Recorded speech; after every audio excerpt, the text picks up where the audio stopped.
towns, national roads, and in some countries, major ports.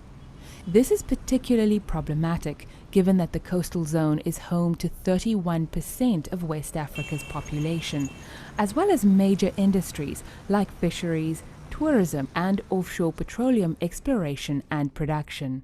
Le littoral est une zone particulièrement importante pour les économies de la région. Les populations, avec le temps, ont migré vers ces zones qui sont souvent mieux arrosées, dont les sols sont plus riches que les sols de l'intérieur. Et donc, avec le temps, la population s'est concentrée sur les côtes, ainsi que les activités économiques. The economic cost of coastal erosion in West Africa is an expense that countries cannot afford. Many of the problems we are facing along the coast, both flooding and by destruction of properties from the sea, are because people build or create infrastructures in places they should not. And unfortunately, it is usually the poor and the marginalized who suffer the effects of these poor decisions by us.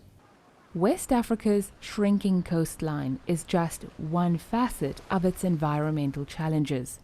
The region is dependent on its marine ecosystem for food and economic growth. Pollution is impacting the health of coastal communities.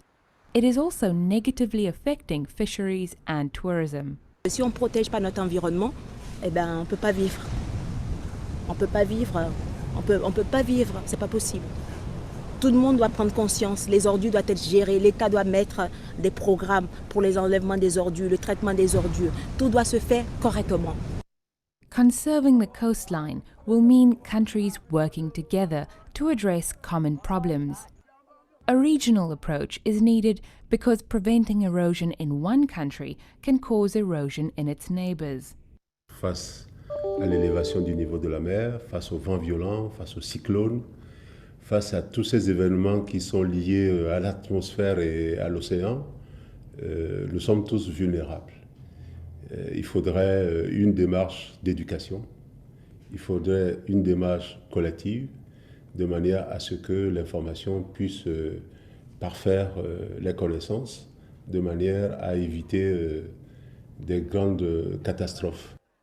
Embracing coastal communities in the planning and development of projects that seek to improve the coastline is an important part of creating ownership in solutions. When coastal communities are empowered to take decisions that affect their own livelihoods, as well as providing them with incentives for resource management, then they really understand what is happening and they can do it better for themselves than waiting for others to come in with plans and programs that they are not aware of.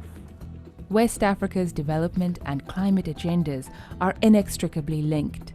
By combining their efforts to conserve their coastlines and maritime resources, countries can build on their current development achievements and share the future benefits of improved coastal economies.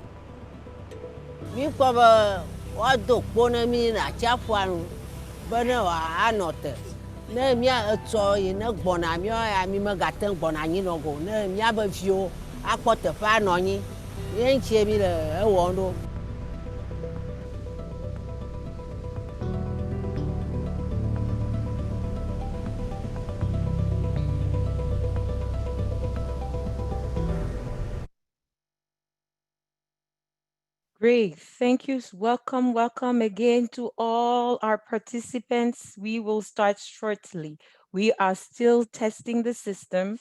As announced earlier, once we are showing the videos on the screen or sharing the screen, you have the option to click on the view button on the top right corner of your screen, and you can select speaker view.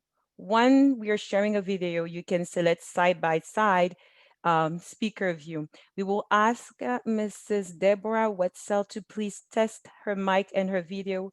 We are now prompting you to share your video, to open your video and test your mic. Mrs. Wetzel, is this working?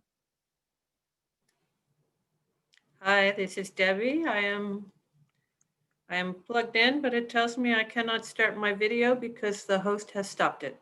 Okay, let me start your video right away and see. Okay. Right now, you should be able to start your video. Okay. Perfect. Here we go. Thank you. For interpret, this is for the test, and we will proceed to Mr. Kleiss. Can we test your mic and your video to ensure it works? Yes, good morning. Can you hear me? Yes, loud Good. and clear. Thank Finally, for interpretation, there is a button again. You can click to get the interpretation in French or English, depending. The event will be mainly in English, but some of our speakers will be addressing you in French, so you can choose the interpretation option that suits the most at the moment. I will hand it over to Maria Saraf, our MC. Thank you so much, and we hope that you have a great event this morning. Thanks. Thank you, Elikia, and welcome everybody. Very excited to be here today. So welcome to today's Waca Innovation Award ceremony. So as Elikia mentioned, this webinar will be mostly in English, but we have French and English to simultaneous translation.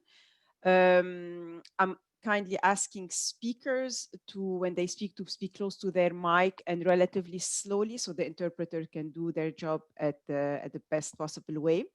So my name is Maria Saraf. I'll be your host today. I'm happy to co-host this event with my colleague Aurelio Menendez. I'm the practice manager for environment, natural resource management, and the blue economy in West Africa, and responsible for the Waca program. Before we start, I would like to thank the incredible team that has been working around the clock to make this event possible. Majdi Sek, Elikia Abraham, Peter Christensen, Sergio Valesi, Germaine Mama, and Teddy Sondota. And of course, our World Bank, fantastic World Bank IT team. I'd also like to thank our two main sponsors for the event, the Nordic Development Fund and QII.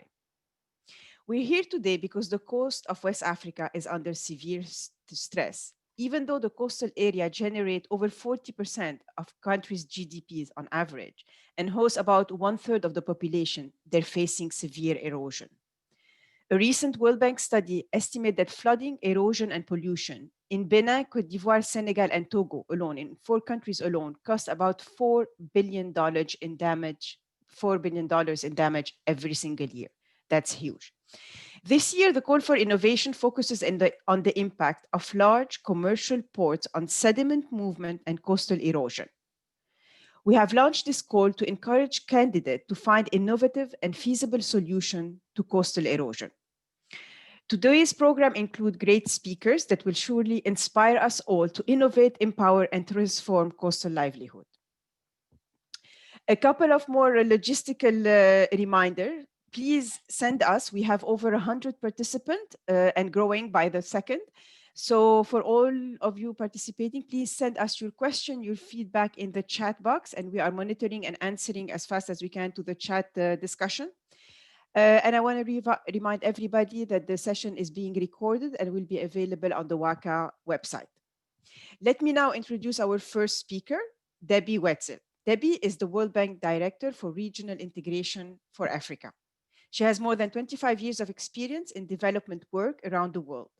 Debbie was a Senior Director for Governance at the World Bank and the Country Director for Brazil. Debbie, over to you. Thank you very much, Maria. Good morning, good afternoon, good evening to everybody on the call. It's great to see lots of participants here for today's event. It's an honor to be here for the kickoff of the award ceremony for the call for innovation under the Waca program. Many of you will know that the World Bank's goals are about poverty eradication and shared prosperity. And you may know that our signature program, IDA 19, focuses on 5 special themes: climate change, fragility, conflict and violence, gender, governance and institutions, and jobs and economic transformation. So the resources that we have to support low-income countries are really meant to build around those 5 themes. Less well known is that for us to achieve many of these goals, we really do need to have a strong program on regional integration, and that it is an important part of how we can achieve those goals. The reason really relates to many of the issues that were raised in the preceding videos. A lot of the issues that we deal with are ones that know no borders. The most prominent example at this instant in time is pandemics. We know that pandemics are not something that has a passport, they don't stop. And so our regional integration programs helps to work on those issues. But coastal resilience, of course, is another one. And as we saw in the video, issues around coastal erosion, issues around delivery chains for sea supplies and fishing and those types of livelihoods and activities. Everything is interdependent, and countries really need to work together to manage these issues that cut across borders. And among those prominently is coastal resilience. We know that the regional institutions in West Africa are particularly well suited to address the challenges of coastal resilience. Institutions such as WAMU, ECOWAS, and ECAC on economic affairs. And we have some important agreements, the Abidjan Convention, in which countries committed to implementing protocols on mangroves, on pollution, oil and gas, and coastal zone management more broadly, are important tools that we have to try to address some of the problems that we're confronting. However, to have a transformative effect, we really need to work to support these institutions in ensuring regional coherence, and also to make sure that the countries themselves are stepping up and looking at things through a regional lens and supporting regional institutions.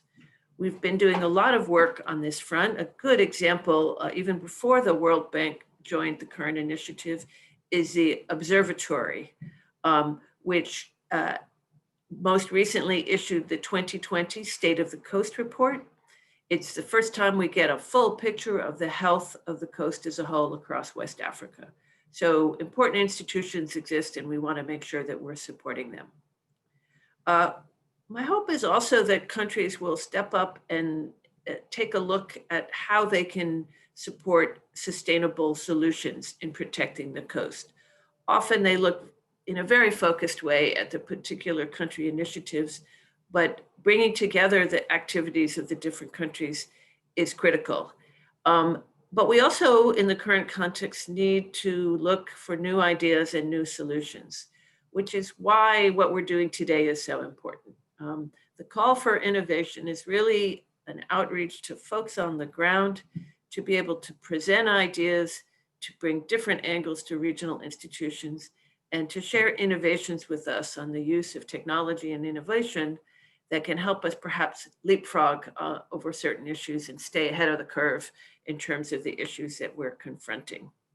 I've been involved with Waca for a little bit under 2 years, and it really is an essential mechanism to help establish possible solutions, attracting finance, engendering new ideas and approaches, and really putting it all together to make those add up to responses that are broader, more transformative, and more effective. These types of solutions are essential if we're going to continue to attract finance and achieve the development goals that we're hoping to attain. As I prepared for this event, I was looking on the website, and every time I look at the Waca work, I'm struck by how many donors are involved, the depth of their engagement, the depth of the knowledge that the donors bring to the table in terms of their own experiences and knowledge and how they can help us think forward. And so I'd like to offer our gratitude to the donors for all that they have put into the Waca initiative, both in terms of financial resources, but more importantly, in terms of substance, the knowledge that they bring. And it'll be really useful to hear their own perspectives on some of the innovations we're going to hear about today. I'm excited to hear about the ideas and the innovations that the participants in the challenge will present to us. And let me turn it back to Maria to start with those presentations. Thanks to you all for participating. Look forward to next time when we can meet in person. But for now, thanks for plugging into our event today. Thank you so much. Thank you. Thank you so much, Debbie. Let me now introduce our second speaker who is joining us from Abidjan, Professor Oshou. Professor Oshou is the WACA project coordinator for Côte d'Ivoire at the Ministry of Environment and Sustainable Development. He is also a professor of physics at the University Félix Houphouët-Boigny in Côte d'Ivoire. Professor Oshou, over to you. Merci beaucoup. Mesdames et messieurs les responsables nationaux et régionaux de la Banque mondiale, mesdames et messieurs les membres du jury et les candidats à l'appel à l'innovation, chers invités, chers participants, c'est un honneur et une joie pour moi de prendre la parole ce jour à l'occasion de la cérémonie de remise de prix de l'appel à l'innovation pour trouver des solutions innovantes et applicables pour la lutte contre l'érosion côtière. Avant tout propos, je voudrais, au nom de mes homologues de WACA et de l'UEMOA, exprimer notre profonde gratitude à la Banque mondiale pour son appui technique et financier dans la recherche de solutions idoines et durables dans la lutte contre l'érosion côtière en Afrique de l'Ouest. Mon pays, la Côte d'Ivoire, comme ses voisins, souffre depuis plus d'une décennie des effets néfastes de l'érosion côtière exacerbée par les changements climatiques, mettant en péril le fort potentiel socio-économique, environnemental et culturel qu'offrent les zones côtières. Si rien n'est fait, la vulnérabilité des infrastructures socio-économiques, des ressources naturelles et des populations côtières ne fera que s'accentuer et entraîner une perte de plus en plus accrue des richesses de nos pays. En effet, nous en avons déjà la preuve avec la disparition progressive du village de Laopanda et ses sites de sépulture.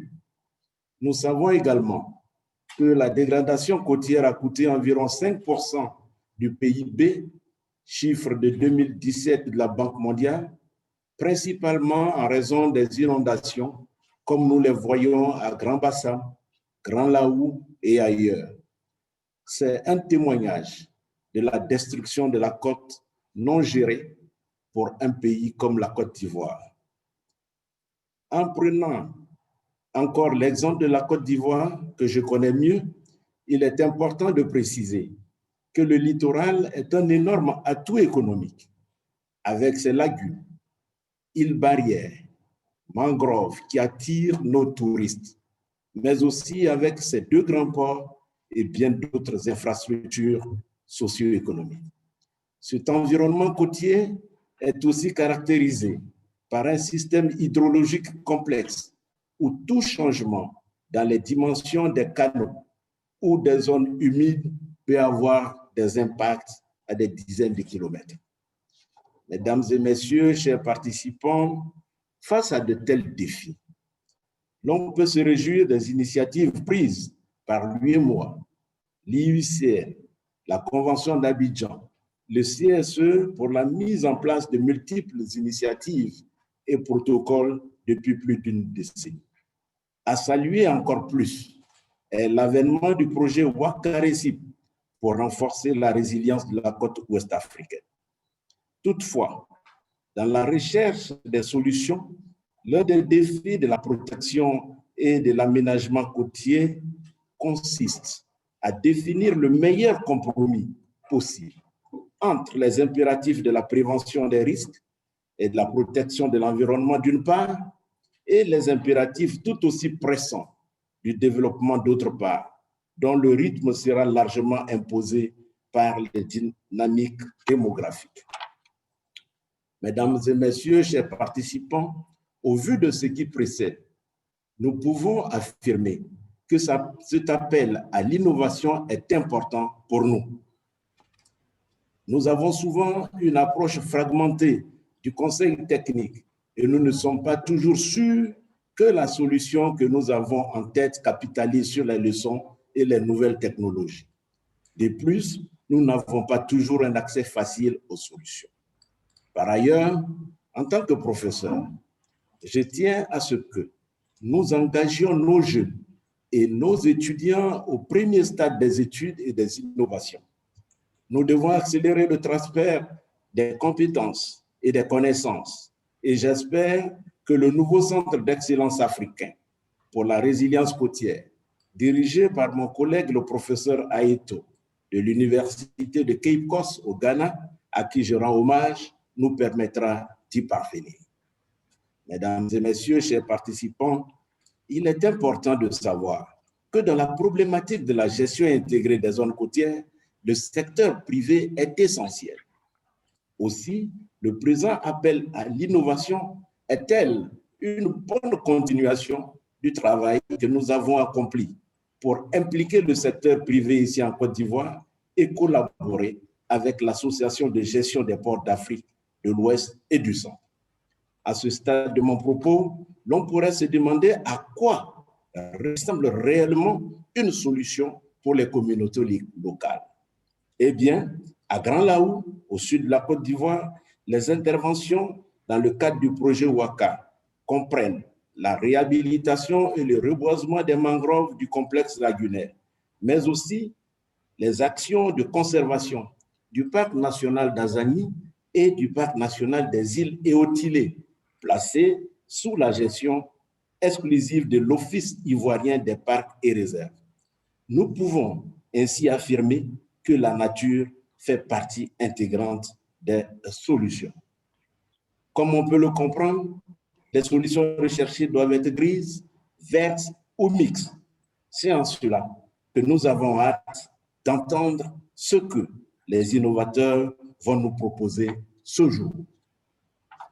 Mesdames et messieurs, chers participants, au nom de l'équipe Waca, je félicite à l'avance les heureux récipiendaires et déclare ouverte la cérémonie de remise des prix de l'appel à l'innovation. Je vous remercie pour votre aimable attention.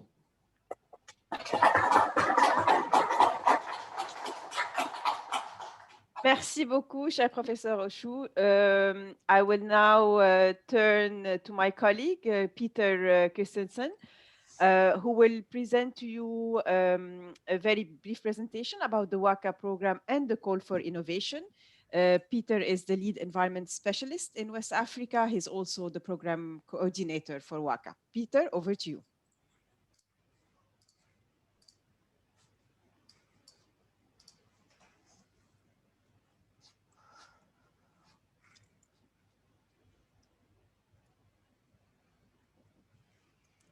Peter, I don't think we can hear you. I think you can hear me now. If I Yes, turn the perfect. microphone on, okay, Yeah. that helps. Thank you. Thank you. We will start with this beautiful slide from Ghana, where you see a healthy and productive coast. It looks stable. There's livelihoods. Next.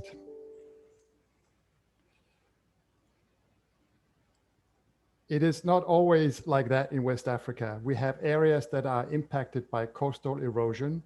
This is the image of the port of Nouakchott, where you see that the port, a large infrastructure on the coast, has caused an accumulation of sediment upstream and erosion downstream. Erosion also happens because sand is taken for construction, habitat loss, and other effects. And of course, climate change exacerbates the whole dynamic.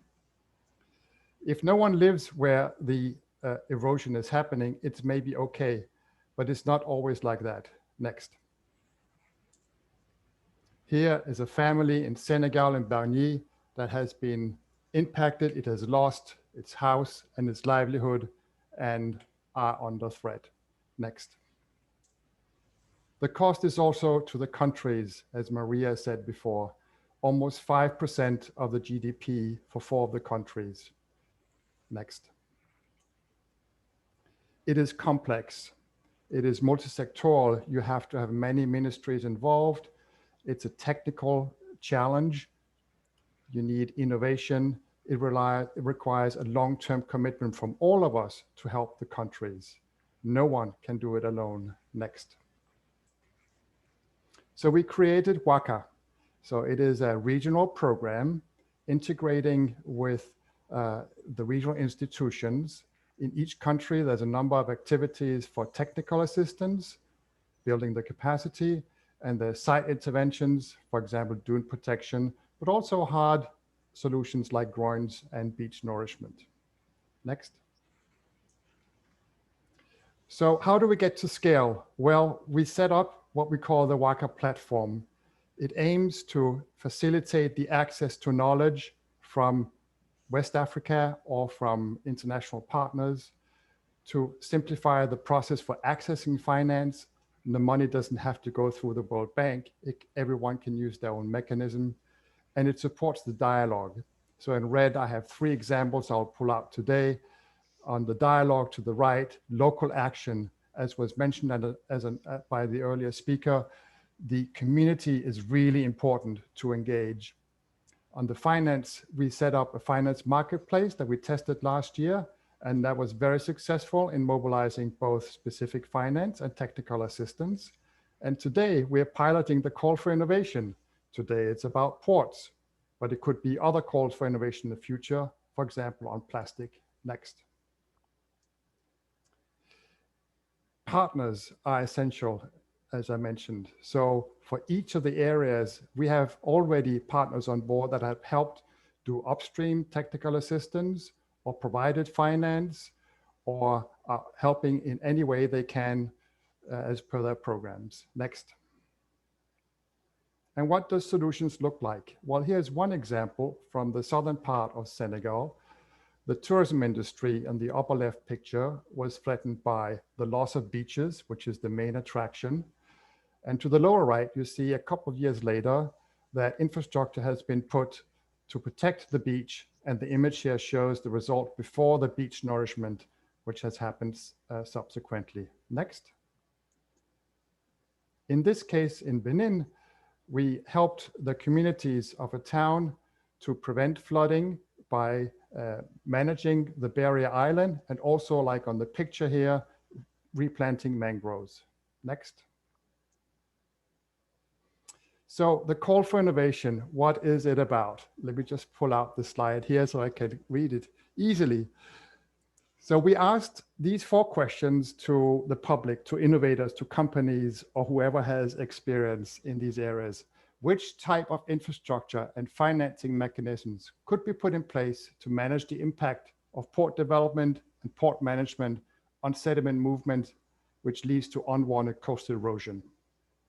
The second question was, which infrastructure planning measures could be put in place upstream to reduce environmental impact, coastal erosion, and lagoon and canal water flow in particular? The third one was, which kind of public-private partnerships could be established to mobilize finance or new ways of contracting to make the whole mechanism work sustainably? And fourth, what are examples of good practices in port management that could be proposed to the West African countries to better manage the cumulative impact? Next. So we received 22 proposals. 12 of them were longlisted based on criteria. And then we came up with a short list of 5. Then we had a high-level jury that looked at these 5 and ranked them. And we have 3 winners that we will see later today. Next. So the criteria for the evaluation, there were 6 of them.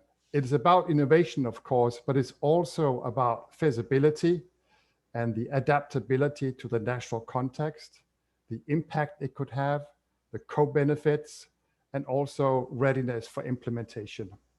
Next. So how will we then use these innovations? Well, in West Africa, we have worked with the Port Management Association on the idea of developing a charter that would put the ports at the same level of standards.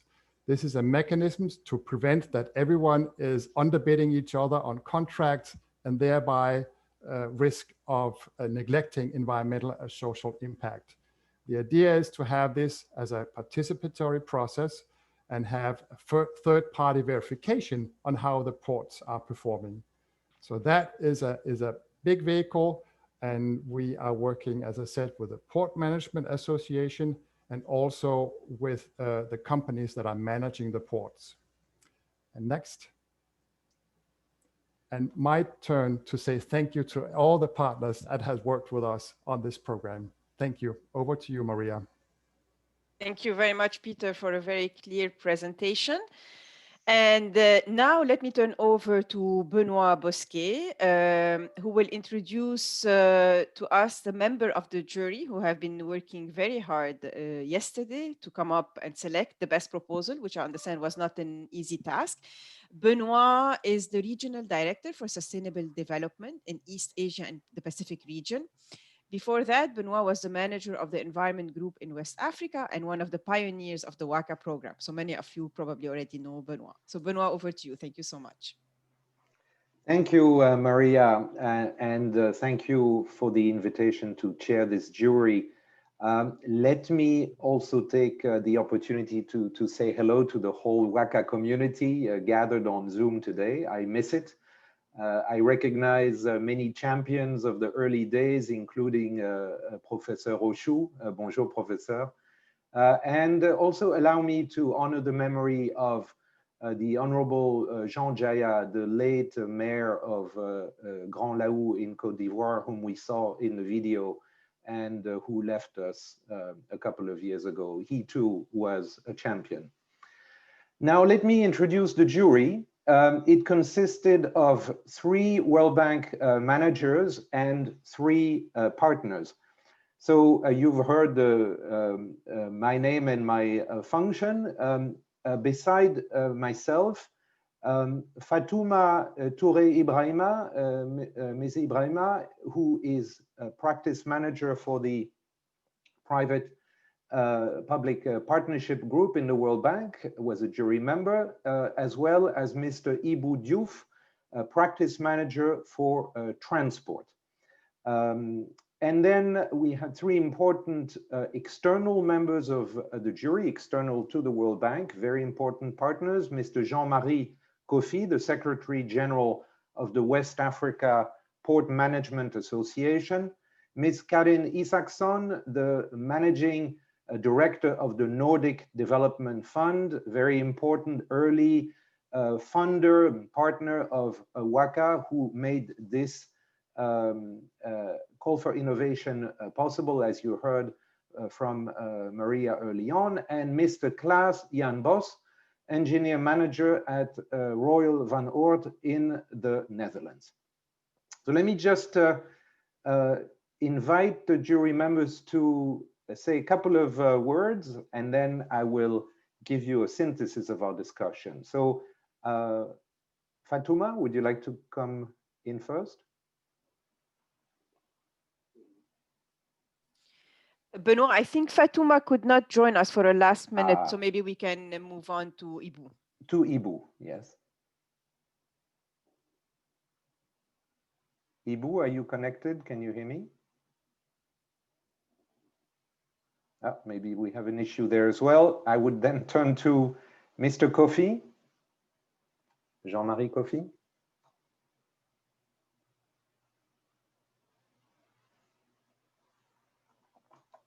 I'm not sure if we are experiencing... Monsieur Kofi. Merci à vous, Madame Sarah. Oui, je pense que si vous m'entendez. Est-ce que vous m'entendez? Oui, parfait. Alors, je voudrais vous dire merci. Merci à la Banque mondiale, merci au programme WACA pour cette opportunité que vous nous avez offerte de non seulement travailler avec vous, mais aujourd'hui pour chercher donc des solutions et de nous permettre donc de siéger au sein donc de ce jury pour valider donc les opérateurs, j'allais dire des opérateurs qui ont des solutions à nos problèmes réels. Oui, je pense que vous avez compris de ce que dans votre priorité, vous avez placé des priorités les ports qui sont donc des vecteurs économiques. Et donc, si ces vecteurs économiques disparaissent, c'est toute l'économie de la région qui va donc disparaître. Aujourd'hui, ce sont des solutions qui seront donc proposées. Il revient donc à nous de prendre donc le relais et de sensibiliser donc nos ports et nos États à faire en sorte que la pression qui est déjà sur la ville, sur les ports, soit résorbée, mais mieux, la pression de la mer donc sur l'activité donc portuaire que soit résorbée. Et donc c'est cela l'enjeu principal. C'est pour cela que je voudrais vous dire donc merci. Merci de nous avoir accompagnés techniquement donc dans cette solution que nous recherchons depuis toujours et faire en sorte que l'activité de notre sous-région vive en collaboration réelle avec donc tous les autres ports de notre littoral, parce qu'il ne s'agit pas d'un port tout seul, il s'agit des autres. En amont, on peut trouver une solution et dans cette collaboration, on peut commencer par quelque part et donc l'influence qui devait donc éroder donc la côte d'un autre pays pourrait donc diminuer suffisamment. Et c'est cela. Et mieux, du fait donc de notre économie un peu tributaire de l'activité donc portuaire, il est bon de chercher donc des solutions, j'allais dire des soft solutions pour essayer donc de minimiser donc les coûts quant à la gestion donc de l'érosion côtière. Je voudrais donc vous dire merci, merci de cette collaboration et que je pense que ça ne s'arrêtera pas d'ici peu. Infiniment merci. Merci, Monsieur Kofi. Let me invite Ms. Isaacson to say a few words.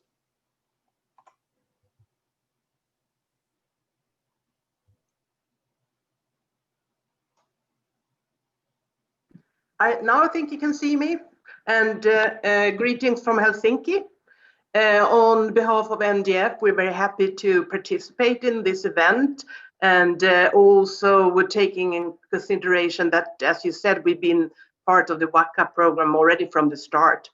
This aligns very well with our strategy to go in early stage. We participated even in the structuring of the program, but also to provide catalytic financing. So we're also an investor in the program as such.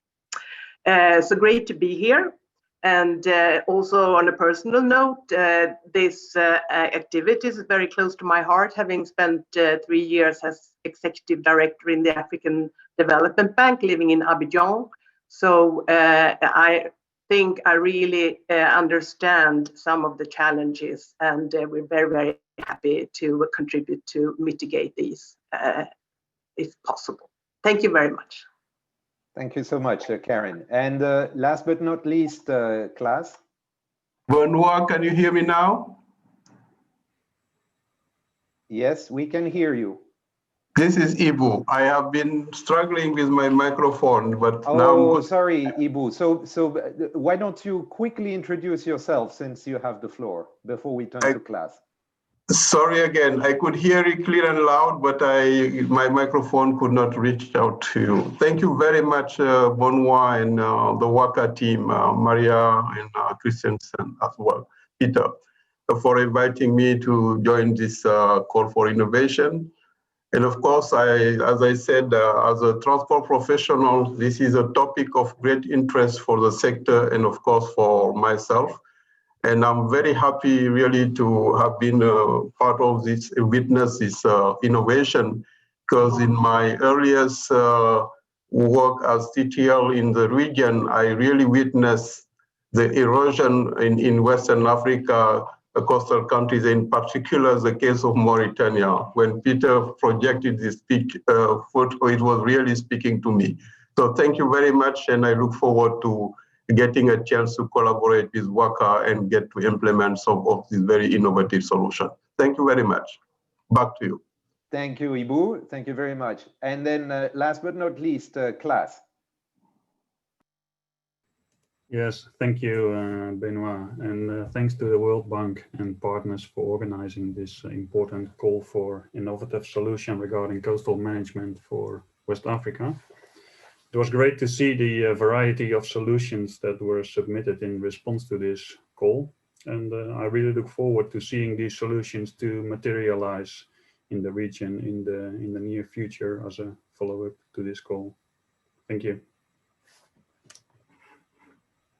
Thank you so much, Klaas, and all my fellow jurors. So let me just say a few words, and then I'll turn it back to Maria. So the jury had a rich discussion yesterday Different jurors had different views of the 5 shortlisted proposals, which was expected given our different areas of expertise. I would say we saw 2 main thrusts in the way we assessed the proposals. Some of us focused more on the technical features of port design and operation in the proposals, while others perhaps gave more importance to the softer planning aspects. But we all used the same unweighted criteria, namely innovation, feasibility, adaptability to national contexts, expected impact, environmental and social co-benefits, and implementation readiness. In the end, the jury came up with its verdict and the top 3 finalists, as was expected from us. And in addition, we discussed ways of recognizing the other 2 proposals, which entailed important innovative elements, and we made some suggestions in this respect to the Waca program management team. So this was it for us. Thank you very much for the opportunity, and over to you, Maria. Thank you so much, Benoit, and to all jury members for your very hard work yesterday. So let me turn over now to the 5 shortlisted candidates. Each of them is going to give a very brief, maximum 5-minute lightning presentation on their idea. I will start with the first proposal that was prepared by a team of 3 firms. Eric Fernagu will be making the presentation on behalf of the team. Eric is a marine hydraulic engineer at the Port Division of Egis.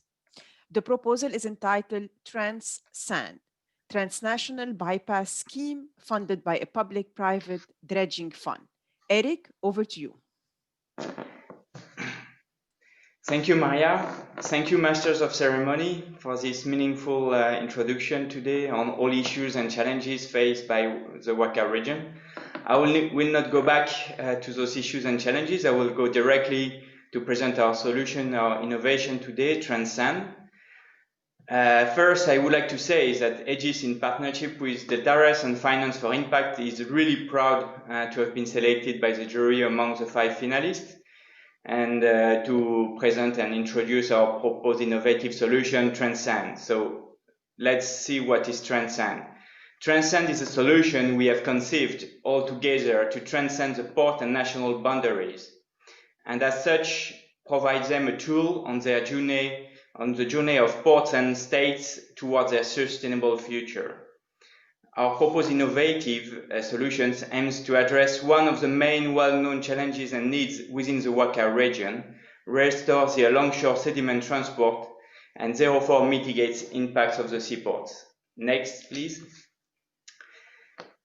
We strongly believe, and I will use for that purpose the same example than Mr. Christensen, the port of Nouakchott. We strongly believe this can be performed thanks to the implementation of a proven and scalable solution, a transnational sand bypassing scheme. Proven because the bypassing scheme we are proposing will rely on dredging technology to transfer the sediments which are captured updrift or in navigational channels of the seaports to the downdrift eroded areas. Other bypassing techniques, more automatic, do exist, but we strongly believe that dredging offers also the flexibility and the unique opportunity to be first scalable in time. Next, please. To cope with annual variation and, more important, with climate change impacts, but also scalable spatially. Next, please. As the same tool can be operated in most seaports of the Waca region, subsequently from Nouakchott up to Cotonou or Lomé. And this brings us to where the main innovation stands, capturing scale benefits by means of a regional cooperation between ports and countries by operating a combined dredging capacity through a public-private dredging consortium. Next, please. As said by Mr. Christensen, no one can resolve it alone. So therefore, this transnational issue of longshore sediment transport can only be resolved by a transnational approach, which will benefit to ports, governments, and communities. The idea behind is that the dredging capacity will be principally funded through a public-private pooled dredging fund financed by port operators, port authorities, and other stakeholders. This consortium will handle jointly port maintenance, dredging, and sand enrichment to simultaneously mitigate erosion first and ensure continuous safe port operation. This will obviously result in an attractive financial impact because of the mutualization of funds, which will generate cost savings. But what is really key for the success of this solution is also the setting up of an innovative governance and financing scheme. Such governance, for example, already exists in France, but only to a national extent with the GIE dragage, and we look forward to implement it at a regional scale. And for this, we shall remind only 3 principles to ensure the completion of this governance. There shall be a robust, independent, and balanced governance regulated by an international institution. The role of this governance will be to compute cost scenarios and reach an agreement with all parties for the management of the mutualized funds, and last but not least, manage the execution of the work. So in conclusion, it's a lot of information, but if you shall keep in mind only 4 reasons why you shall strongly believe in our solution Transcend as much as we do, it's not only because it's an innovative solution, but also because it's a solution ready to implement and proven to be feasible in terms of technology and governance, a flexible solution which can be adapted to national context, and last but not least, which is going to benefit to all with long-term positive impacts for ports, governments, and communities, thanks to a mutualization of funds, which will also generate significant cost savings. Thank you, Maria, and I give you back. Thank you very much, Eric, for being really to the second in your presentation. Excellent, well done. Thank you so much. Very innovative, interesting solution. I'm moving now to the second proposal that was prepared by a team of experts from 3 institutes. On behalf of the team, the presentation will be made by Frederik Hathoff. Fried is an expert in flood and drought risk management at the Dutch engineering firm HKV. The proposal is entitled WAC-App. This is an application to explore the impact of coastal intervention. Fried, over to you. Thank you for the introduction. Hello everyone. So my name is Frederik Hathoff. I'm a consultant and researcher at HKV in the field of river and coastal management. I'm going to present our proposed innovation WAC-App, which is an interactive online coastal planning tool. I will show that the tool is simple to use and can really help solving the coastal management challenges that countries in the West African region are facing. But just first, I briefly wish to introduce our team, which is a combination of specialists from HKV and Egis-Deltares-Financeforimpact. HKV is a Dutch engineering and consulting and research firm focusing on the fields of flood risk and water resource management. And from HKV, we have involved Vincent Fuik, Roy Daggenvoorde, and myself. And then Egis-Delft is the world's largest educational institute entirely dedicated to water management. And from IHE, we have Professor Dano Roelvink and Ali Dasgay. Next, please. So the solution that we present is WAC-App. It's an interactive web application that uses innovative technologies to rapidly calculate and map the impacts of interventions along the coast. It will be open access, free of charge to its users, and operate entirely in the cloud. Most importantly, though, it will be user-friendly and intuitive, so that for the first time, an advanced coastal morphology model becomes available to everyone. We feel that by bringing such a tool closer to planners, decision makers, and other stakeholders, better plans can be made. WAC-App combines validated technologies. We have Shoreline S, a versatile coastal evolution model developed by IHE, together with Google Earth Engine, a platform that operates in the cloud and that offers a wealth of global data sets, in particular satellite imagery.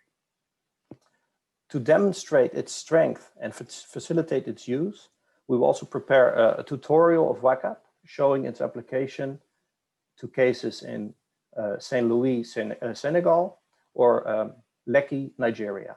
So both locations are also indicated on the map here. Several components of our innovation have already been developed and tested, which allows us to have a first version ready for a moderate budget of around $50,000.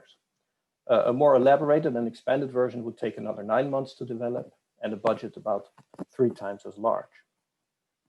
Next, please. So how does WAC-App work? Well, first on a map, you select an area of interest. This can be an area of several kilometers to up to about 100 kilometers. Then in step 2, WAC-App will automatically detect the existing shoreline, shown here as the red line. In step 3, you can select from a menu certain types of interventions and place them on the map.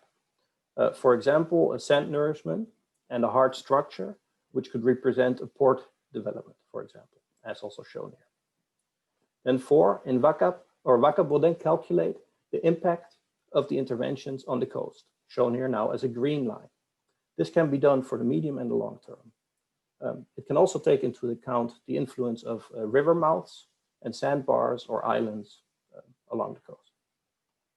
Then in step 5 and 6, you can repeat the entire process, adjust interventions, calculate again the shoreline, and optimize your plan. Note that in this image, now the positions of the hard structure and the nourishment are reversed. So yeah, you can do this either to find a good solution to a planning challenge or to use it as a communication tool that demonstrates possible coastal impacts. So in summary, WAC-App addresses the issues that are really at the core of the WAC-App program. And we believe that this application can help in terms of 1, stakeholder involvement, 2, in the early sorting and exploration of viable solutions for port developments, and 3, in finding effective solutions to mitigate coastal erosion. Thank you for your attention. Thank you very much, Fried, for this very concise presentation. I just want to remind the audience that if you have any question, any feedback, please feel free to send them through the chat. We're monitoring the chat. We might answer them directly, or if we have time at the end, we might be able to pick up a couple of questions that we will ask our candidate to reply. Let me now turn on to the third proposal that was prepared by a Belgian firm, IMDC, specialized in water resource management, coastal, port, and marine resources. The proposal was prepared by a team of 3 experts and will be presented by Annelies Bollet on behalf of the team. Annelies is an experienced coastal engineer at IMDC. The proposal is entitled BESand, the Blue Energy System for Sand Bypass. Annelies, over to you. Thanks, Maria. So, as you all know, port infrastructure causes an interruption of the littoral drift. This causes sedimentation on the upstream side and port access channel and coastal erosion downdrift. Also, ports have a high energy demand, with often high CO2 emissions associated. BESand offers a solution for this. Next slide, please. So BESand is unique since it will be the first sand bypass system in the world to use blue energy, which is locally available. BESand is also feasible since it builds on our experience of a number of past and ongoing projects, both in our home market as well as worldwide. So how does it work? The aim is to restore the natural sediment supply. So on this slide, you see the possible application for the port of Cotonou in Benin. On the left, you see the first element, the fixed sand bypass. It's positioned on the upstream side where the breakwater creates a sediment reservoir. So it consists of a jetty with pumps and a clear water intake. Then suspended sediment is pumped across the port towards a discharge location, typically downstream of the port at the location where you need to mitigate erosion. The energy needed for the sand bypass is produced locally at the breakwater. So on the right, you see that a hybrid wave energy converter is integrated in the structure. So it can produce clean blue energy. These wave energy converters, it's low risk because we propose a hybrid wave energy converter, so a combination of two well-established technologies, so air and water turbines. This has the advantage that it gives a high, they can operate in a wide range of conditions. The integration in the breakwater also offers the benefit that it's easily accessible for maintenance. The excess energy, so the energy you don't need for the sand bypass, can be used for the port operations. Also good to know is that all those different components of BESand, they are adaptable. So it means that it can be scaled to the local and national conditions. On the next slide, you see that, well, the impact of BESand is mainly limiting the downstream erosion, but on the other hand, it also limits energy requirements and the related operating costs. Here you see some numbers for the case study of Cotonou. We calculated that over a period of 30 years, typically you would be able to save $42 million by using BESand compared to traditional sand bypassing means of dredging. And this includes both investments and maintenance costs of the system.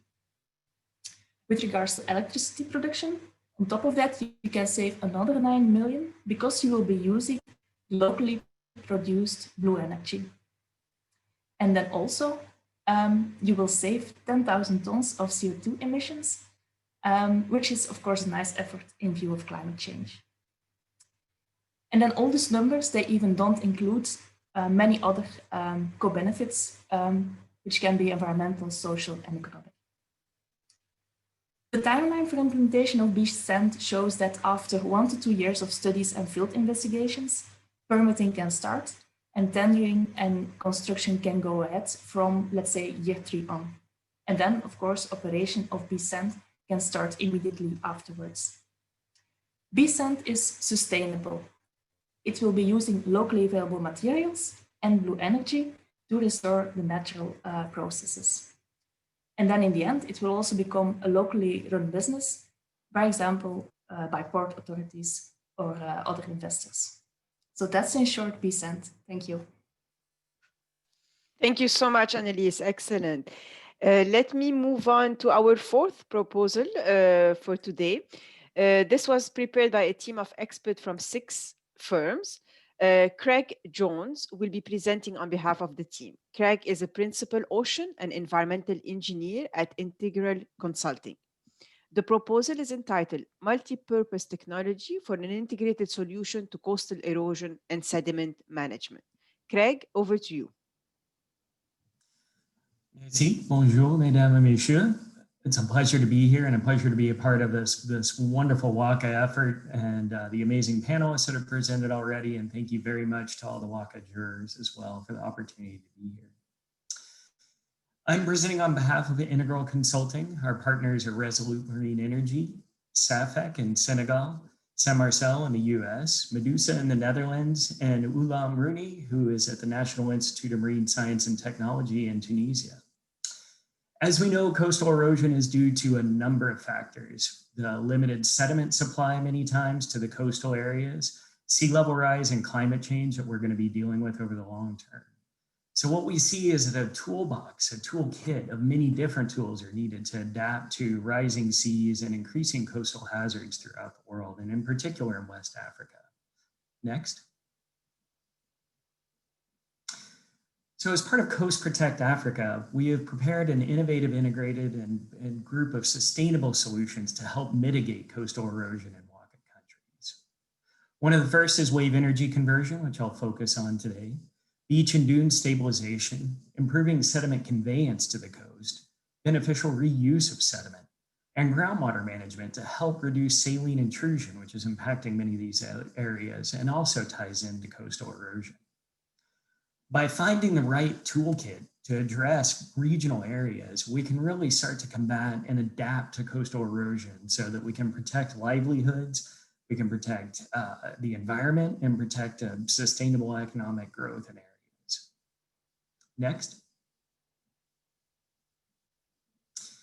So the project benefits that we're looking at include using wave energy that we can reduce the wave energy to the coast to reduce overall coastal hazards and coastal erosion.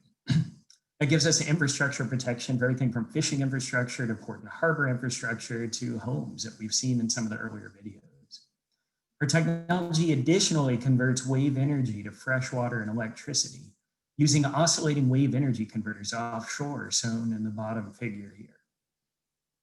The local project we're looking at is in Senegal, and looking in particular at erosion mitigation near the proposed Port de Futur in Indian development. Our estimated cost is about $30 million for this project. However, with the water production that we're looking at from these wave energy conversion, it plugs directly into a $1 billion a year addressable market of water in West Africa overall. These solutions are scalable and applicable to many different regions. Next slide. As I mentioned, we're focusing south of Dakar and in Diane. Here in this region, we see increased coastal erosion as we do through many areas. It's also an arid region that has water pressure as well. By working with local engineering firms and local communities, we can deploy these wave energy converters down coast of ports where erosion is expected to be the highest and reduce wave energy. The first phases of these projects would include feasibility studies to look at not only environmental and social impacts, but to look at the technical feasibility and economic feasibility of these projects and help build local capacity. Stage 2 would be a pilot plant deployment to deploy wave energy converters to produce fresh water and demonstrate their effectiveness in reducing erosion. Finally, a commercial scale deployment could involve up to 26 modules for water production on the order of 4,000 cubic meters per day and the protection of coastal area on the order of kilometers. Again, this addresses a $1 billion per year market in water and water needs throughout the West African countries. Also, when used in conjunction with some of the other technologies we've heard about today, such as sand bypassing, these can provide a good comprehensive solution to erosion in these areas. We're looking at funding mechanisms that include primarily public and private partnerships to help fund these projects and ensure that they're sustainable over the long term. Merci beaucoup, and we look forward to discussing our projects further with all of you. Thank you so much, Craig. Thank you. Let me move on to our last presentation for today. This proposal was prepared by a team of experts from 5 firms. On behalf of the team, Tom Wilms will be making the presentation. Tom is an expert in nature-based solution in the coastal areas. At WITTEVEEN, the proposal is entitled System Approach for Port Development. Tom, over to you. Maria, thank you very much for your introduction. Good day, everybody. It's an honor to present our innovation here at the demo day of the WACA program. As Maria already mentioned, I'm Tom Wilms, and I work as an integrated coastal zone management expert at WITTEVEEN and BOS, a Dutch engineering company. I believe West Africa needs a systematic approach for sustainable port development. I will tell you why. Just have a look at this photograph taken at the port of Lomé. It clearly shows the erosion caused by the port at the back. Other impacts of ports are often degradation of the environment and water quality. At the same time, ports are vital for economy. Port developments are complex, and it was already mentioned by various speakers like Mr. Abbé Delphine Onchu. And to make them sustainable, it is really complex. There is no easy solution. There is not one magic pill you can just take and solve everything. To get to a sustainable port, it is a tough journey, and it needs understanding of the systems the port is in. And every player needs to play their own role. You can leave a few players out at the start because it seems easier, but along the road, you will get problems. And the people you left at the start, they are most probably the ones that can solve those problems. So as a consortium, we believe that our approach is the guide for the journey through the complexity towards sustainable ports. Now let us have a look at that systematic approach we want to follow. And after that, we will explain it with one example in West Africa. Next, please. Our approach consists of 5 repeating steps, achieving more detail during every cycle. Let's spend a few words per step. In the first step, we focus on the problems and the plans. In the second step, we will analyze the critical systems. You see the 4 which are critical according to us: economy, environment, society, and governance. In the third step, we will investigate the functions, the values, and the benefits of the area. In the fourth step, alternatives are developed, and they can consist of all the solutions you already heard. They can be implemented in our approach. And in the last step, solutions are selected, and that is also the input for the next cycle. In this approach, the active participation of all stakeholders and experts is key. Our approach is applicable at every location, and as the systems will differ at every location, the outcome will differ as well. So we will find the best solution for that spot. Now let's have a look at Lekki in Nigeria, where our systematic approach resulted in a port with a sandbar breakwater. Next, please. Here you see the result of our design and construction works. It is a relatively small port, and it is at the yellow ship. Let's go through the 5 steps of our approach for this port development. First, we analyzed the plans of this port that needed to be constructed. We also learned from problems of existing ports already along the West African coast, and there expensive rock breakwaters were covered with sand within several years after construction. So in the second step, we looked into the systems, we analyzed them. And at Lekki, the focus was on the environmental system, and specifically the coastal processes along the Gulf of Guinea. Also here, at this location, there is a large sand transport along the coast. And in this image, that one moves from top to bottom. Thirdly, the functions were investigated. The port functions, as well as the existing functions like housing and recreation, you see at the bottom of the image. After that, solutions were developed. And here at Lekki, we started to design and finally build with the sand that was available and use less rock. An integral part of our solution is the sand nourishment you see at the bottom. That nourishment prevents erosion and negative impacts that would otherwise have occurred. And the last, 5th step is to select best solutions based on their impacts. So as I said, we use more sand and we use less rock. This resulted in faster construction, less cost, which was good for economy. And as we use less rock was transported. And because of that, there were less traffic accidents and less air pollution, which is beneficial for society. Through this approach, the solutions were inclusive and integrated from the start. So to wrap up, the journey to a sustainable West African port, it is tough, and there is not a magic pill. So as a consortium, we believe that all players need to be involved and join this journey. And our approach is the systematic guide through complexity of all systems. So if you also believe in this approach for sustainable port development, we are more than pleased to start this journey together with you. Thank you very much. Thank you. Excellent, Tom. That concludes the 5 presentations, and it's 11 o'clock. So I'm gonna now turn over to the much awaited award ceremony. We will not have time. We wanted to have a few minutes to take questions live, but we're running out of time. So we're monitoring the chat, and we will be answering all the questions via chat. Let me now turn over to the award ceremony that will be hosted by Imad Fahouri, who is joining us from Jordan. Imad will be announcing the winners. Imad is a director for infrastructure, finance, PPP, and guarantees at the World Bank.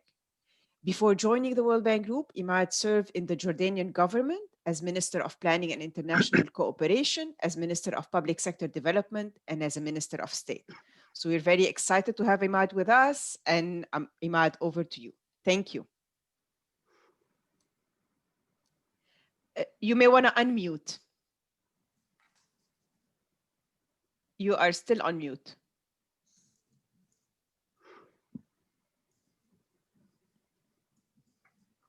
We cannot hear you.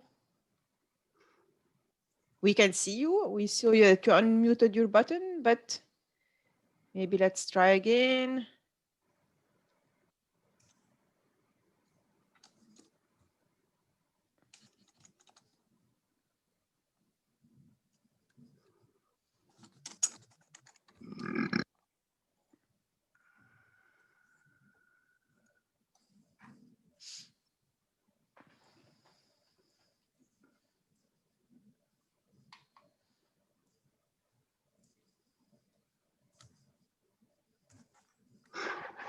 Is it the case that maybe Tom needs to mute?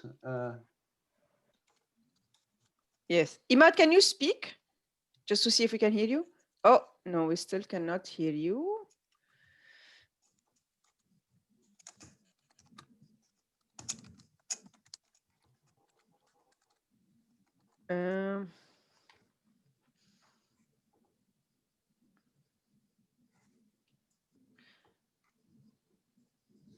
All right. Let me suggest the following. Maybe while we're waiting to fix Imad's mic, I suggest we had in the closing session an intervention from Karim C and Simeon Ewi. So I'm going to suggest that we run the intervention of Karim C for now. And then we'll go on to the award ceremony, because I'm very conscious about the time. So Sergio, if you can run, Karim C. So some of you may already know him. He's best known as an Afropreneur. He's known for launching in 2010 one of the top 5 African innovation hubs called Jocolabs. He devoted a large part of his time to develop a global business platform to support African entrepreneurs and innovators. Karim was appointed to the French Presidential Council for Africa by President Emmanuel Macron, and to the Senegalese Digital Council by President Macky Sall. So over to you, Karim. Thank you.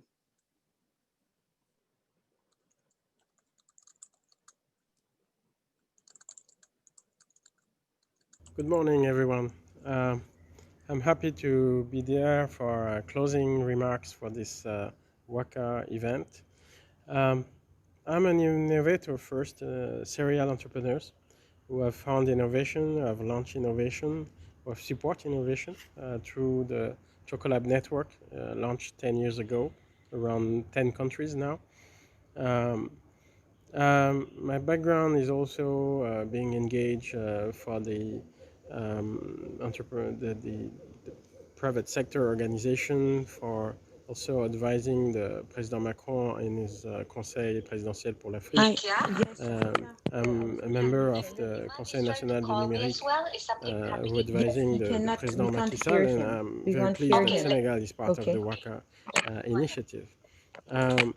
Being involved in Africa, and particularly in Mali, Senegal, and West Africa, I know that what it means to face challenge in this country when we launch innovation. And I believe, and I have seen for 10 years, that it's incredible how there is energy and there is capacity with young innovators to do things and build from the ground. And something perhaps particular is that, and perhaps specifically when we talk about port, is how we deal with nature. One of the great challenges we have now is in this transition world, how we will deal with it, how we will do things differently. We have built port without including those issues of climate change, of the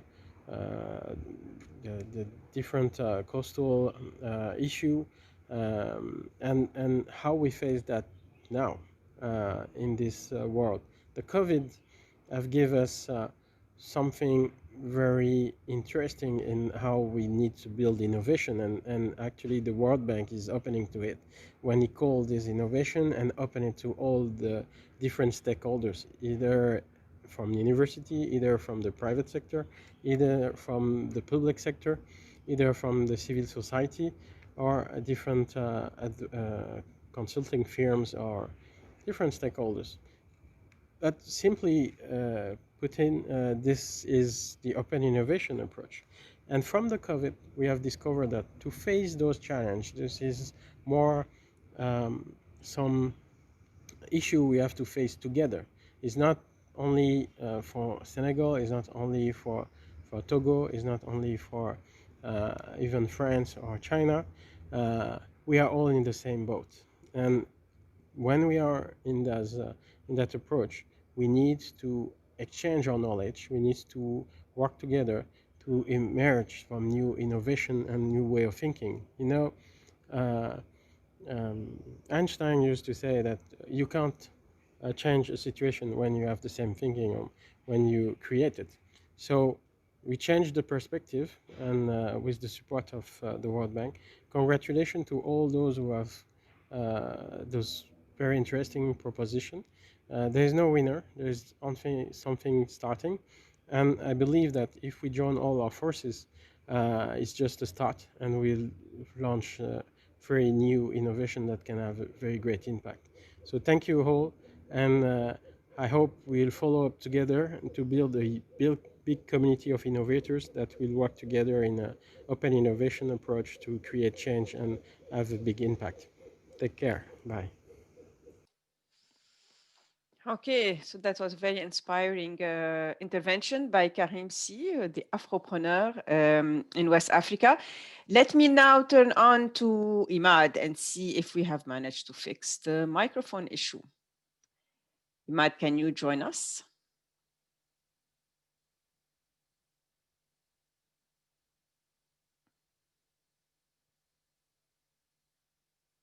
All right, we seem not to be able to reach to him. He's connecting from Jordan. I don't know, maybe having some connection issues.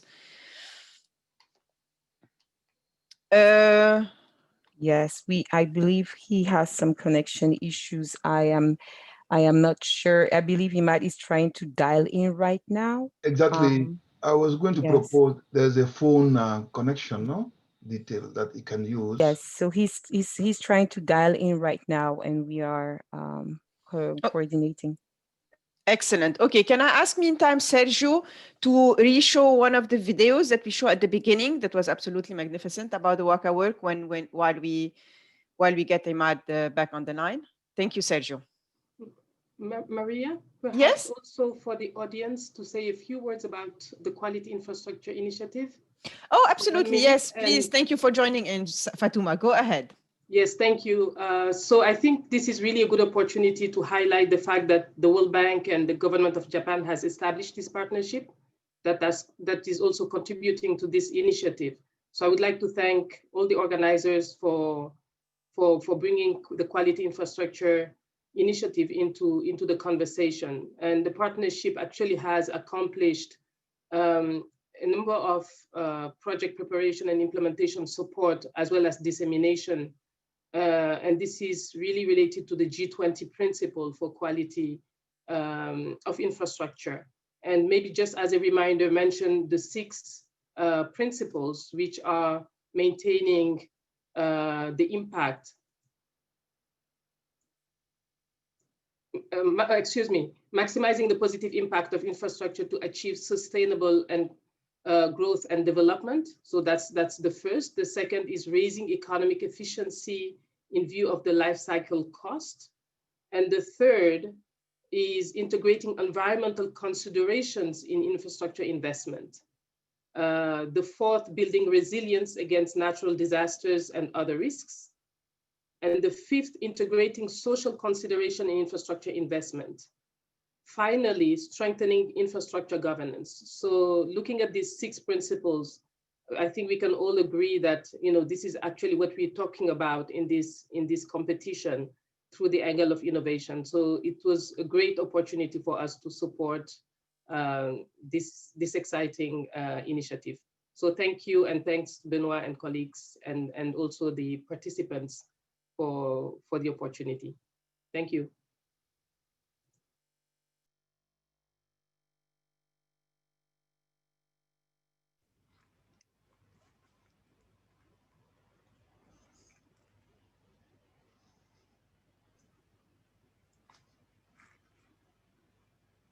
Thank you, Fatuma. Let me see now. So if we have, we managed to reconnect Imad with us.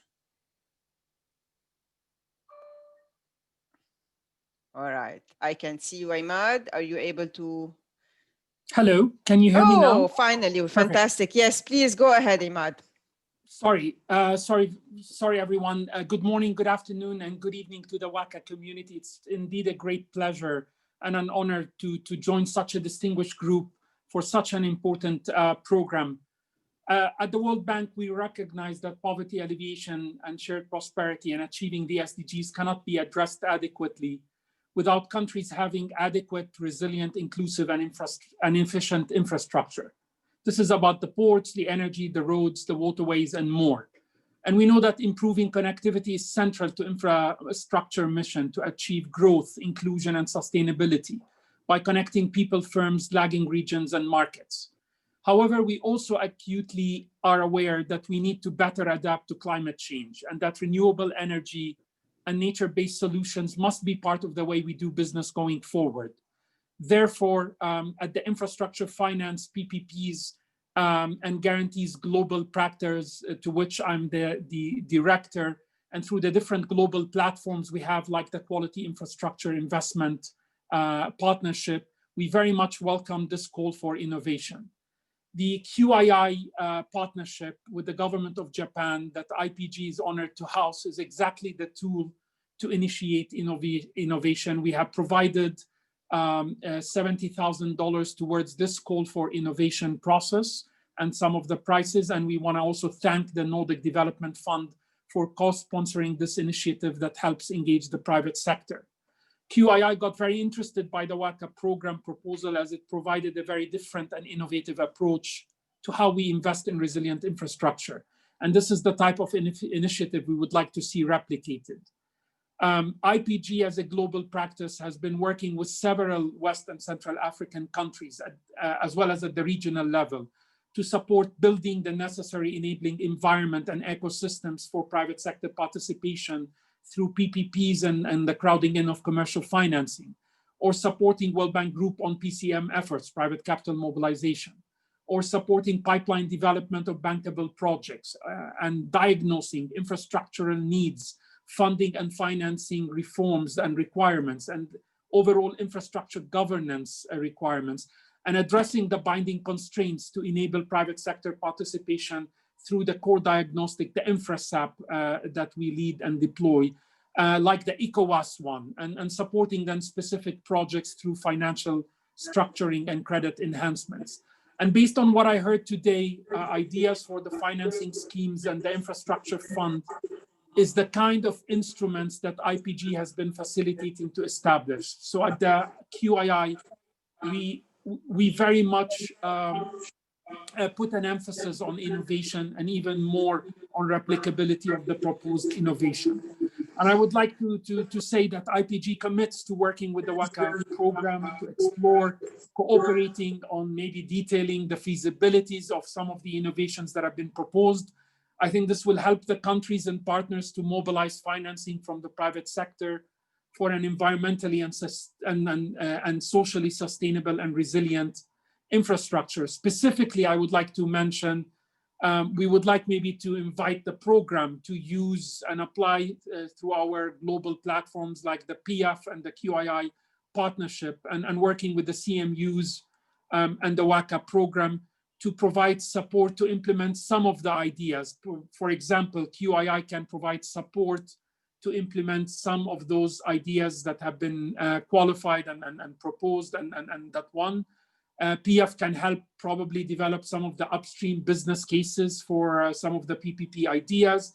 We could also consider technical support to the WACA finance marketplace for PPPs, or the private sector catalytic fund, and finally consider, capacity building for training on developing coastal resilience types of PPPs. So we look forward to continuing our partnership and exploring avenues for further collaboration. And before I jump into the announcement of the winners, I'm sure everybody is looking for that. I want to just stress that the 5 finalists that we heard today are clearly all top innovators, and that will help advance the issue of coastal erosion stemming from ports. 3 winners obviously were chosen, and I know the decision was not easy to make. That was made by the high-level jury, and I want to thank all of them for the great efforts they've done. And as Peter mentioned earlier, the evaluation criteria were not only innovation. I want to remind you that it also looked at feasibility, adaptability to the national context, impact, co-benefits, and implementation readiness. And based on that, that's how we selected the top 3. The 3 winners will obviously receive some cash prizes in the form of a contract to further develop their ideas. And regarding the remaining 2, we are committing also to explore their ideas further with the Waca technical team. As I said before, IPG is keenly going to further investigate these ideas that we have heard today and working with the Waca team to see how we can further support them. Without any further delay, I will go now to the winners, starting with the 3rd prize. So in the absence of any drum rolls, the 3rd prize goes to the systems approach for port development by the WITTEVEEN, CDR, BOSKALIS, PENAF, Wetlands, represented by Tom Wilms. Allow me to invite Mr. Tom Wilms to say maybe a few words on behalf of your team.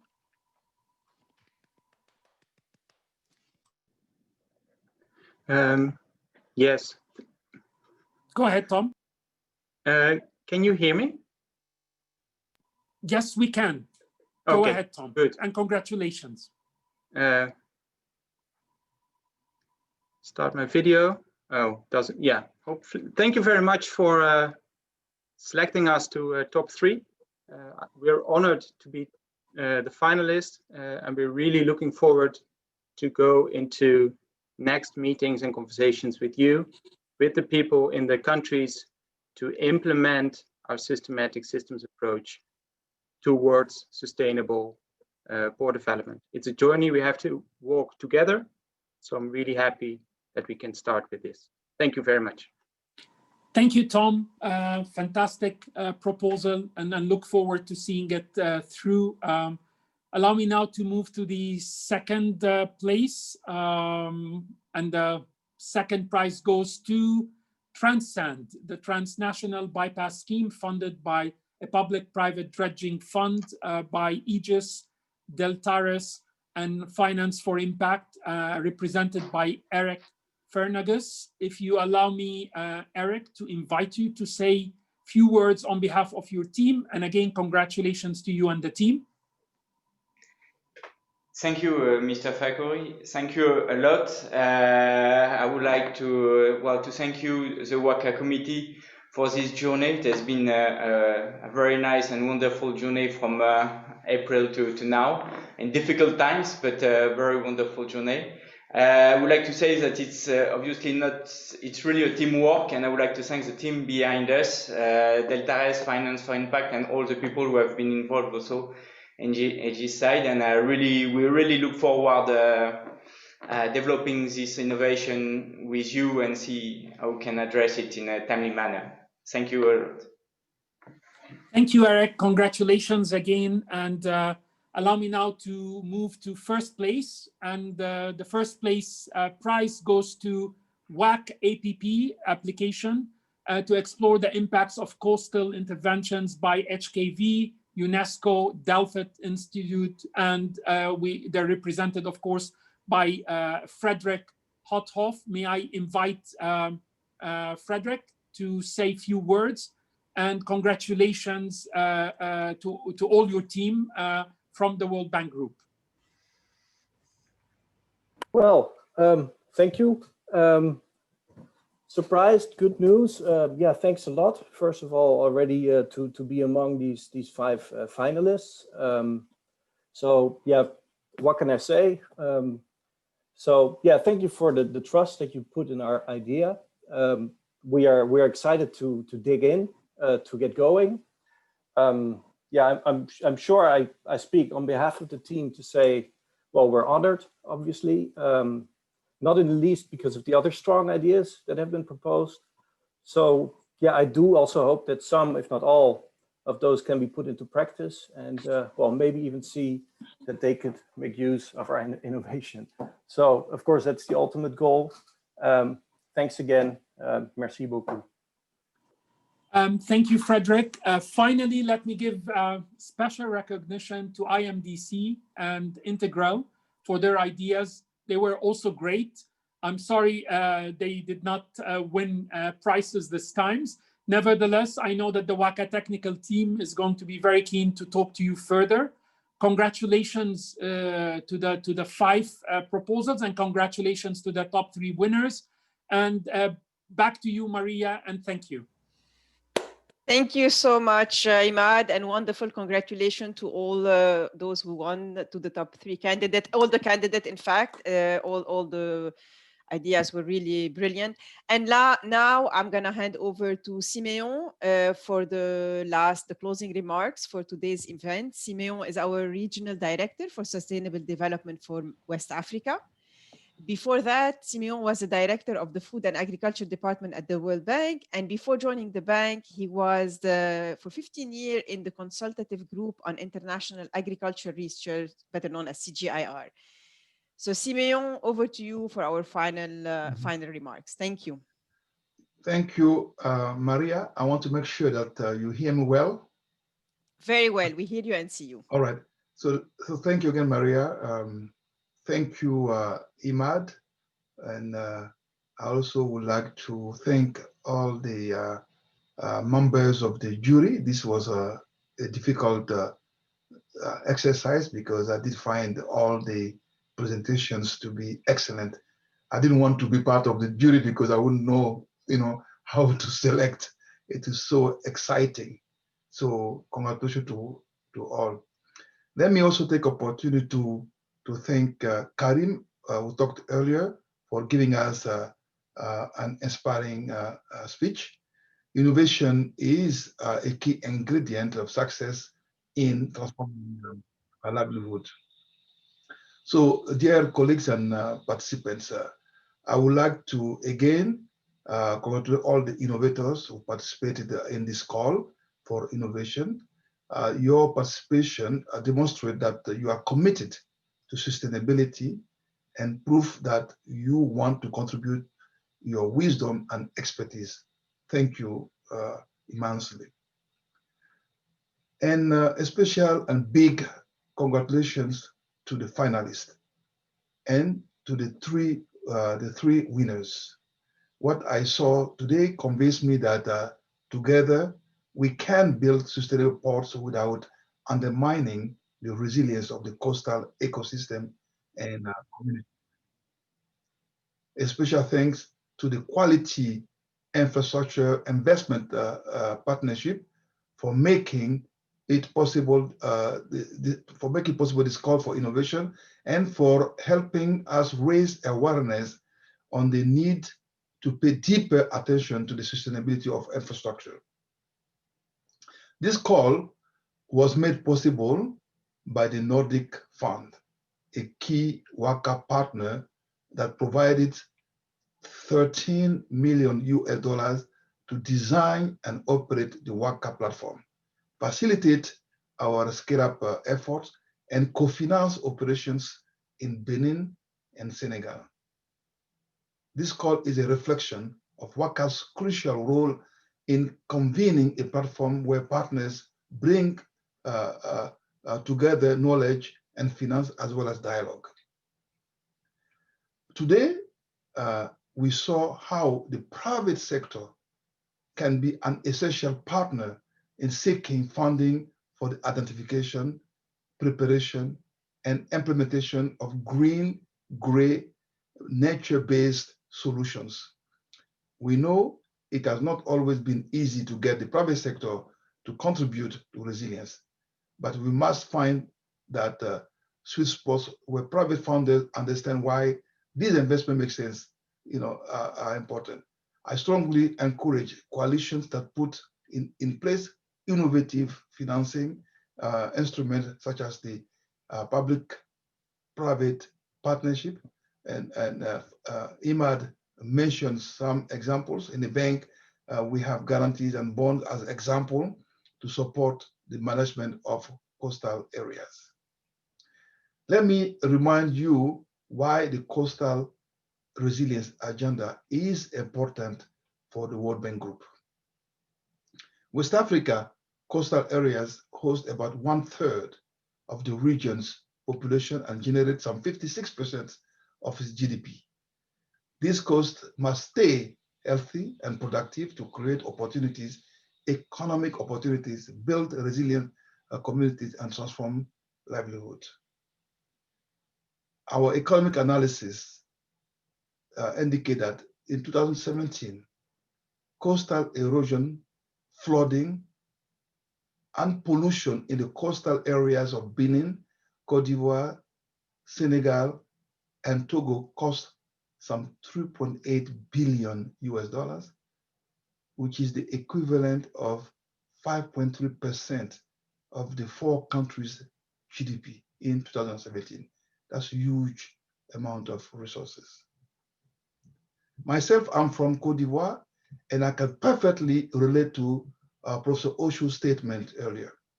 Inaction would mean loss of economic opportunities and shattered coastal lives. Recently, hundreds of our youth have perished in the Atlantic Ocean. Why has this happened? Or why is this happening? Because they tried to escape poverty and took a risky journey over the open seas to migrate to Europe. Many of them from coastal communities had lost hope. Fish catch is dwindling. Homes and assets were swallowed by floods, and there's no alternative but to try to escape the West Africa coastal lines. Similarly, with climate change, rising seas and salty groundwater are invading the agricultural lands, considerably reducing soil productivity, incomes, and food security. Projects are in place, and we have the WAC-App platform to bring solutions and finance to scale our project. However, it will take more partners to fully realize this transformation. As said earlier by my colleague, Debbie Wetzel, in her opening remarks, we need West African leaders to commit to institutions and mechanisms for long-term cross-border cooperation for the sustainable management of shared coastal resources. Similarly, regional academia and think tanks must pool together their knowledge and invite the youth. And finally, we must engage in communities, not only as beneficiaries, but as partners that can set priorities, influence policies, and implement investment programs that truly respond to the needs of the people. We're living in challenging times now with COVID-19 pandemic and related socio-economic crisis threatening already the livelihood of vulnerable people. The economic fallout could drive up to 40 million people in extreme poverty in Africa in 2020 and cost some $115 billion in output losses and erase at least 5 years of progress in fighting poverty. Now, more than ever, we need to get better at supporting countries. The Waca program is our flagship for regionally integrated and nationally executed action. We look forward to joining hands with countries, partners, institutions, and especially coastal communities to bring change under the Waca program. Thank you very much. Thank you so much, Simeon. It's now time to close our session. While we say goodbye to everybody, we're just going to run a video that has the 5 ideas all combined in one quick video while people are logging off. Thank you again. Congratulations to everybody, and have a wonderful day. Thank you. Bye-bye. Thank you.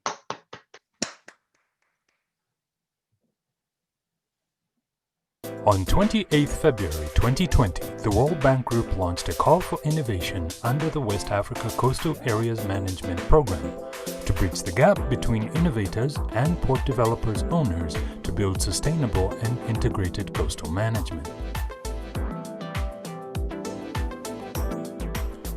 The Waca Call for Innovation received 22 high-quality submissions across 4 thematic categories. After a thorough process of deliberation and grading of 12 long-listed candidates, these 5 submissions were shortlisted for the final round to pitch in front of a virtual panel of judges at the Waca Demo Day scheduled for 17th November 2020. An idea to establish a regional public-private dredging consortium to provide dredging capacity for all partners countries and implement a transboundary sand bypassing scheme. And an idea to create an interactive online-based application to assess the effects of coastal interventions and enable communication between decision-makers and stakeholders. An idea to install a marine energy-powered artificial sand bypassing system to restore natural sediment supply, and create a cost-effective satellite-based remote monitoring tool to oversee and manage risks to critical infrastructure. An idea to utilize a combination of beach and dune stabilization technologies, multifunctional wave systems, and management techniques to restore sediment supply and increase climate resilience. A submission focused on introducing a stakeholder-inclusive approach to shift the focus of port development from business and engineering to an integrated environmental, economic, and social perspective, and promote sustainable coastal development. These 5 shortlisted candidates will pitch in front of a panel of judges on Demo Day, scheduled for 18th November 2020.